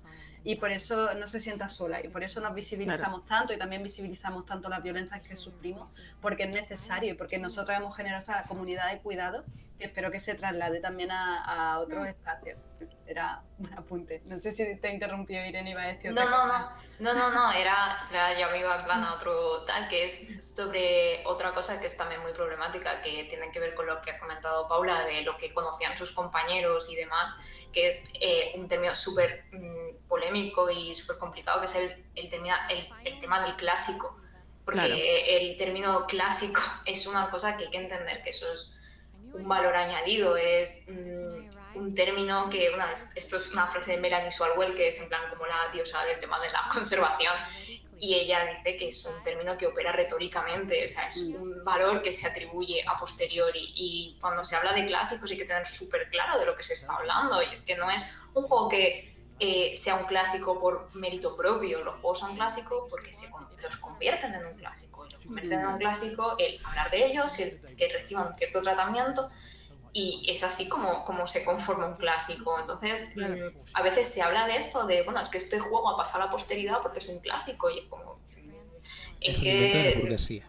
Claro, exactamente. Sí, 100%. Eso no se ha convertido él solo, él no tiene ese poder, el producto cultural no tiene el poder de convertirse en un clásico, se convierte en un clásico, igual que pasa con todas las películas estas de los 80 que también tienen como un culto detrás súper bestia. Y pasa lo mismo con el tema de los videojuegos, y en concreto con esto, bueno, a mí el término yo entiendo que es súper despectivo, pero a mí me encanta, que es el de la generación nocilla, que es como más despectivo que boomer, pero es que Claro. es verdad. Y ese afán que hay por mucha gente de esta de la generación nocilla, y además es que va súper bien, porque si tú ahora mismo te metes en cualquier sitio a buscar libros sobre retro gaming, tío, todos tienen una referencia a lo de la nocilla en el título. O sea, es alucinante, y son todos iguales y todos hablan de las mismas experiencias. Pues claro que todos coincidís en lo que creéis que es un clásico, pues habéis jugado todos a los mismos 5 juegos. Eres los mismos niños. Sí, Pero sí, eras los niños. mismos niños de clase media en el mismo Sí, sí, año. sí. Claro que jugabais a lo mismo. Claro. Pero lo perciben como una cosa súper universal, y lo que tú hacías no es universal, No. porque para ti tiene que ser universal Regreso al Futuro y, ¿sabes? Como el Claro. Super Mario y tal, pero para ellos no puede ser universal Sexo en Nueva York, ni otras cosas que también han sido súper populares y que han estado en todas partes, pero que no, esto no tiene nada que ver conmigo. A ti sí que se te tiene que aplicar, pero a mí no. Para mí lo más fuerte de esto fue, bueno, yo es que odio esto en plan con fervor, pero lo del Ready Player One creo que es el mejor ejemplo de esto. Ready Es Player que One es un tú te drama. ves Ready Player One y es como, pero vamos a ver. Y es súper evidente y además como que intenta todo el rato como distanciarse de eso, en plan, no, claro, es que esto no es porque yo opine, no es porque sean cosas que a mí me gusten como autor, sino es que esto son cosas muy populares para todo el Y mundo. es como, pues, sí, de son las sexualidad, cosas que a ¿no? ti te gustan, Son ¿sabes? cosas que te gustan. Porque si fueran cosas que le gustan a todo el mundo sería como Anatomía de Grey, ¿sabes? Pero no es Anatomía de Grey, Claro, es sería otra como cosa. Anatomía de Grey y El diario de Bridget Jones y Princesa Claro. por sorpresa, pero esto que hay aquí, Claro. ¿no? Esto es claramente un cerco súper fuerte que tú estás aplicando sobre esto, sobre lo que tú personalmente consideras que es un clásico, y yo tengo que decirte, que darte la razón y decirte, sí, esto es un clásico, no será para ti, porque clásico es un valor que se atribuye, no es una cosa que surja espontáneamente, entonces un juego no se merece ser un clásico, eso es una cosa que se atribuye. Y vamos, esto juego súper en contra de en general los Sims no son un clásico. Por Claro, supuesto. y no es verdad, o sea, sí que lo son. Me parece súper interesante todo lo que planteas, porque al final es lo que decías al principio, tendemos a relacionar todo lo que tiene que ver con ideología, con el proceso de creación de videojuegos, normalmente lo identificamos con la narrativa también, con la historia que cuenta, y sin embargo hay una presencia tan potente desde la conformación de lo que es un clásico hasta las historias que perviven, ¿no? A través de la conservación, también están muy vinculados con el tema de la ideología. Hago este mini resumen porque llevamos ya 1 hora y 3/4 y no sé si nos estamos robando demasiado tiempo. Yo sí que es verdad que me voy a tener que ir como en algún futuro cercano, o sea, no por cortar la conversación porque me parece súper interesante, pero sí que es verdad que tengo como entreguitas y cosas. Sí, Pero no, otra cosa dentro de los cuidados es conciliar. Claro. sí, sí. No, le iba a comentar también porque el juego está a punto de terminar. O sea, que Ya, además es que te vas a pasar el juego. Que podemos parar si queréis en cuanto. Ya, vamos a ir terminando Sí, cuando sí, se sí. termine eso y ya está. Sí. Que lo que queda, pues mira, es poquito, pero podéis echar, quien tenga interés, una tarde, un rato muy bueno aquí arreglando cositas porque es que es súper agradable. Yo Es lo muy siento. bonito, además. O sea, me gusta yo mucho. he estado escuchando con mucho interés, pero también he estado, o sea, una sensación, no, iba a decir sopor, pero no es sopor, de relajación global, de mientras estoy escuchando aquí un podcast, mientras estoy arreglando cositas, es como que súper tranquilo. Así que ha sido estupendo. Pues mira, yo sí puedo contestar muy rápidamente, que he visto un par de cosas en el chat. Sí, claro. Sí, adelante. A ver, que Wisdom preguntaba que cuál es la mujer más importante en cargo de las empresas creadoras de consolas. Yo quiero decir, en plan, bueno, yo hago mucho hincapié de esto en el capítulo, que bueno, ya esto ya es en plan una paranoia total, que bueno, de verdad, leerlo, o sea, leerlo, lo siento, pero es que es verdad. Porque yo en general estoy un poco, no es que esté en contra, pero que tampoco creo que la solución sea como reivindicar el papel de las creadoras. Creo que realmente lo que hay que hacer es cambiar totalmente la percepción que tenemos de cómo funciona la construcción de la historia. Creo que no sirve de nada remediar injusticias, que es como lo llama Joanna Rus, poner subrayar unos nombres a posteriori. Eso no sirve de nada. Lo que hay que hacer es ser conscientes de que de que se trata diferente a una cultura de la otra. Pero en cualquier caso, contestando a la pregunta, yo creo que el nombre más importante que hay es Amy Hemmick, que es la señora que estaba detrás de los Uncharted. Sí, Yo creo que es probablemente de los nombres más importantes que hay de ahora A mí mismo. me gusta mucho Amy, pero siempre me gusta destacar una cosa, porque, o sea, destacar un nombre concreto, no porque yo estoy bastante contigo en el rollo de creo que coger y decir, mira, estas 5 pavas que molan un montón, al final no soluciona nada, ¿no? Pero sí que es verdad que me parece que confrontaría bastante la percepción que mucha gente tiene de lo que es un gamer si supieran que la directora de 434 Industries, que es la empresa que hace los Halo, es Bonnie Ross, que es una señora bien señora, ¿sabes? Y lo lleva siendo un buen puñado de años y puede ser una de las sagas más estrictamente gamers de tiros extremos, ¿no? Y la señora lleva siendo CEO del estudio que ni se acuerda, ya la pobre. Pues si queréis o si no hay ninguna pregunta más, pues lo que podemos hacer es cerrar recomendar algún juego o alguna lectura, si os parece bien, sobre los temas que hemos hablado. Vale. Sí. Vale, estoy súper obsesionada con Signs of the Sojourner, que es un juego que me parece que opera súper bien en esta intersección entre juegos que van de cuidados y de charlar, en el fondo, que son como temáticas claramente femeninas, pero que en verdad cualquiera que tenga ojos lo va a disfrutar. O sea, es un simulador de conversaciones a través de cartas, que emocionalmente es como la cosa que más me ha pasado por encima en los últimos 2 meses, ¿sabes? Es como, Dios, madre mía. Y está muy guay. Ese fue mi juego de final del primer confinamiento. Y fue durísimo, durísimo. En plan de, bien, estas son mis relaciones humanas hoy, o sea, en este periodo, Claro. o sea, fascinante, me encantó. Pues yo, bueno, a ver, yo si os vais a leer un libro, leos más de contenido. Y de juego, pues yo recomendaría mogollón, bueno, aparte del Assembly with Care y el Wheels of Aurelia, que era la otra opción que teníamos para que también me parecía súper activa, súper al caso. A mí me mola mogollón el de Dandara, que es de Long Hat Dandara House, es que es genial. de 2018, una cosa así, que además es como súper bonito y tiene un montón de, ya no solamente que es un juego claramente como muy feminizado también, sino que tiene un montón de referentes pictóricos también femeninos y me parece que mola muchísimo. Así que ahí dejo yo la mía. Genial, pues muchísimas gracias por este ratito tan bueno que hemos echado. Espero, vamos, al final me pasa como con el propio libro, que me parece que abrimos muchísimos debates y siempre tengo más ganas de seguir hablando. Pero eso es buena para las secuelas. Claro. sea, ya segunda parte y tercera. Claro. No, pero es que esto se hace por Claro. eso. Esto no se hace para que nosotras hablemos, es para que habléis vosotras. O sea, Claro. cuando yo decía al principio que es un tema súper interesante del que se habla poco, creo sinceramente que es un tema súper interesante al cual se le da poca atención. Y lo digo yo, que ahora mismo acabo de terminar de escribir una reseña de un libro que va sobre temas de AAA y de superproducciones y de cosas de esas. Se habla mucho de cómo consumimos ciertos productos que son súper tochos, pero no se habla de otros apartados que también son muy importantes.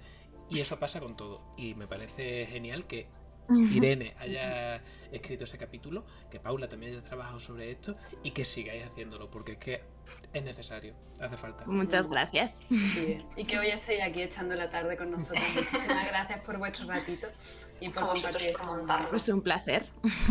Bueno, Pues nada, no sé si pues, igual para el mes que viene podemos montar otra cosa con alguien más de los que hemos participado en la publicación, de todas maneras, Sí. y buscaré la forma de poner esto para que esté disponible durante más tiempo. Conservación del testimonio.